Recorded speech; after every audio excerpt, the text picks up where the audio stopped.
In assemblea regionale densa fumata nera sul disegno di legge antiparentopoli. Scontro in aula, intervista al presidente della regione Crocetta, Dario Piparo.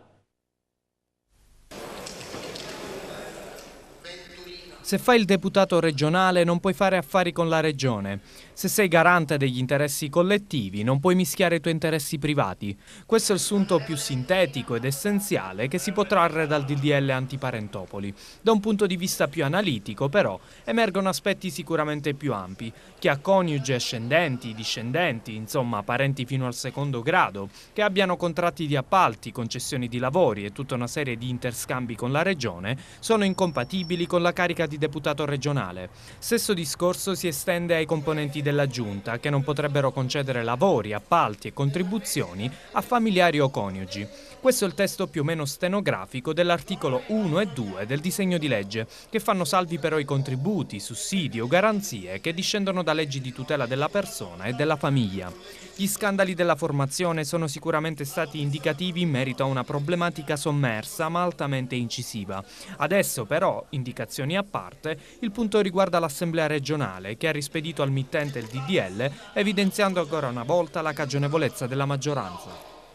In conferenza stampa anche abbiamo dimostrato come già esistano delle norme di incompatibilità. Allora non si capisce perché ciò che si applica per la sanità o che si applica per i consiglieri comunali, per i sindaci negli enti locali sia costituzionale, mentre diventerebbe improvvisamente anticostituzionale che chi ha affidamenti di corsi di formazione non può avere non può essere deputato. Cominciassero a verificare i livelli di incompatibilità e di ineleggibilità che ci sono dentro il Parlamento e potremmo scoprire delle cose interessanti.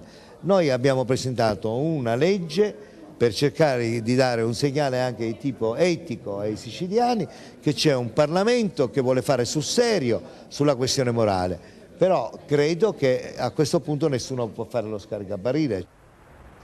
L'opposizione parla di provvedimento spot, chiedendo di pensare invece a dare il pane ai siciliani.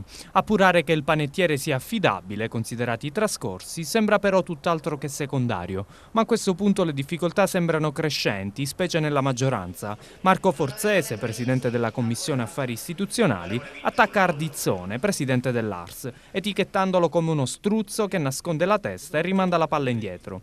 I timori che hanno fatto respingere il testo sono legati a possibili incompatibilità con la Costituzione. La Commissione si riunirà e chiederà al Governo una riscrittura idonea e che superi le presunte incostituzionalità.